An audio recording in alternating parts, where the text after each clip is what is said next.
What's up, everybody? Hope you're all having a fantastic weekend. This is the San Francisco 49ers Report by Chat Sports. I'm Chase Sr. Thank you so much for watching the show. And coming up, a lot of different questions that we're going to take from our loyal viewers, our real ones, our subscribers, as far as this Niners season, what moves they could make, a record prediction, if the Niners can win the Super Bowl, that and a whole lot more on the docket. But first, make sure you subscribe to the show so that you too can be a part of our movement, our Niner empire, and our shows. Hit that sub button, lock us in, as now we're on the path to 134,000 subscribers. We start off here with this question coming in from Ken Dowslin, who's been watching the show for a long time. Do you think that extending Jauan Jennings was a good idea, or could they have traded him to get someone better? I don't think that you're going to trade Jauan Jennings to a point where you're going to upgrade the roster because, look, in reality, is he valuable to what the Niners do? For sure. Is he an ultimate clutch player who has earned the nickname of Third and Jauan because he makes plays on the money downs, and he's been doing that over the last 3 years? No doubt. Does he get his teammates going and get the crowd fired up with his extra effort plays, him being a great blocker, the physicality that he brings? For sure. But Jauan Jennings, in reality, is a number 3 or number 4 wide receiver. And oftentimes, you're not going to trade a backup wide receiver who's behind Brandon Aiyuk and Deebo Samuel for a massive upgrade on your team. It's just not going to happen. And I think that giving Jennings this extension is something that he has earned. And it's a deal where if he gets some of those incentives and he continues to perform really well, he can earn $15+ million. Pretty much, though, it's a 2-year deal, $10+ million in guaranteed money. He was already going to play under the RFA tender this year of $4.9 million, so it's a little bit more than that. As far as the guaranteed money, you take care of a homegrown player who has certainly earned it, who's important for your culture, who's in a perfect role on this Niners team where he's willing to get gritty, willing to get grimy.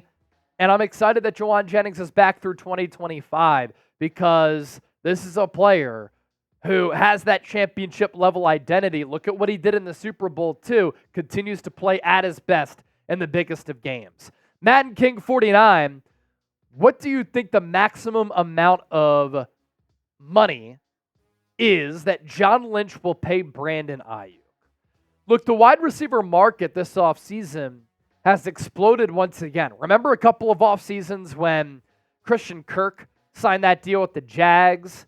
That reset the wide receiver market, and wide receivers started getting stupid money. And then the last offseason or two, it kind of went back down to normal. But then this offseason, you had Calvin Ridley get $23 million per year. Amon-Ra St. Brown got $28 million per year. Devontae Smith at 25. Nico Collins is now the 7th highest paid wide receiver in the NFL. Really good player, but now he's making, I think, more than Deebo Samuel. A.J. Brown now making $32 million per season. And we'll see what happens with Justin Jefferson, Jamar Chase, C.D. Lamb, Jalen Waddle. They could be north of $30 million as well.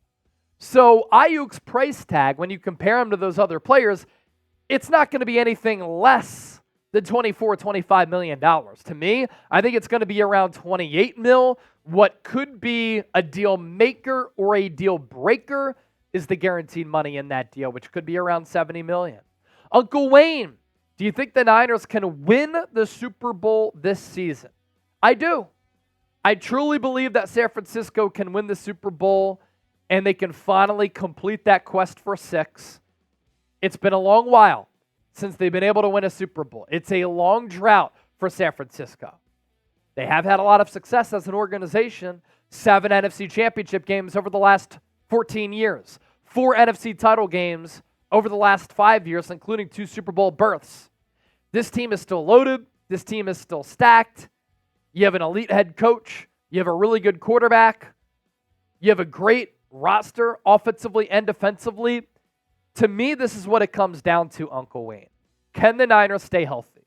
They have played a lot of football deep into seasons in now 3 consecutive years.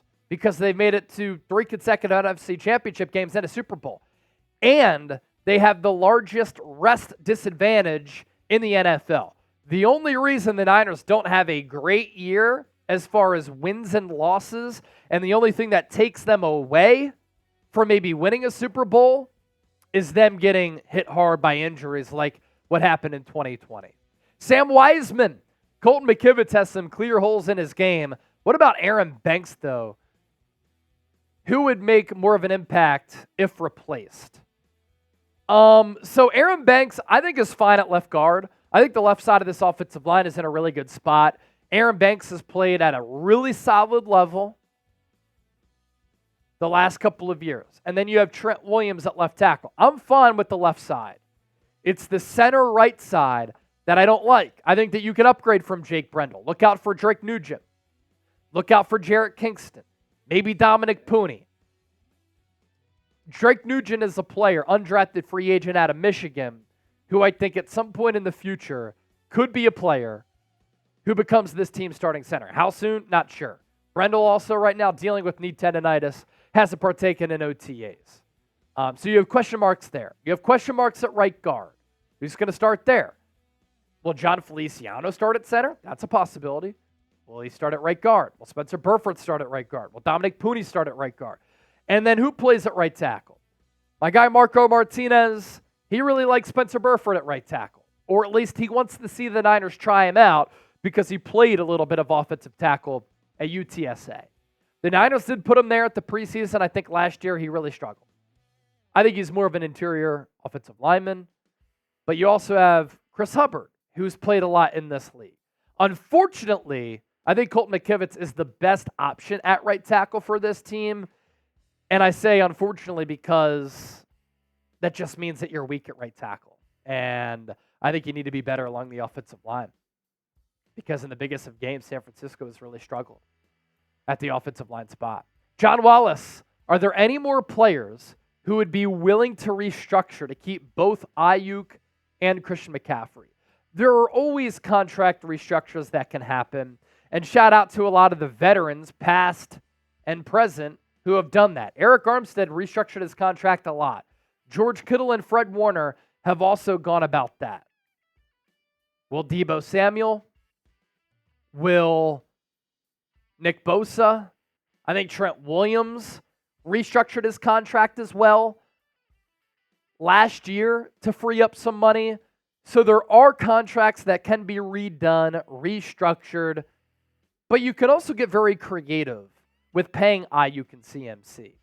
Adding dummy years is a way to do that. Backloading deals, which allows you to afford some of those rich players now, and then you have to worry about paying them later, and then you can also restructure along the way to manipulate the cap a little bit. All types of avenues in which you can take to free up some dough. Also keep in mind, Niners have $6 million in cap space right now, $18 million coming after June 1. We'll see how the Jauan Jennings contract impacts that. That could alter those numbers a little bit, but point here being, Niners are going to have some cash coming their way. Leon Sandcastle, do you think that Tanner Mordecai and Danny Gray playing in college together might produce a strong performance in camp in the preseason? Credit to you. I had never really thought about that. It could. It's make or break time for Danny Gray. He's going into year 3. I think he has one career catch. He was a third-round pick. He ran a 4.3 40-yard dash in the pre-draft process and hasn't done anything at the NFL level. And in training camp, he struggled with drops. He struggled to stay on the field. It'd be awesome to have the Niners show and display a vertical threat on this team because I think it opens up a lot of things for Kittle and Deebo and Aiyuk. I just don't know if Danny Gray is going to be that guy. Maybe he's going to be able to get some good reps in with Tanner Mordecai, and they can make some things happen to improve Gray's roster standing and Mordecai's chances of maybe unseating Brandon Allen as QB3. I think he's more of a practice squad candidate, though.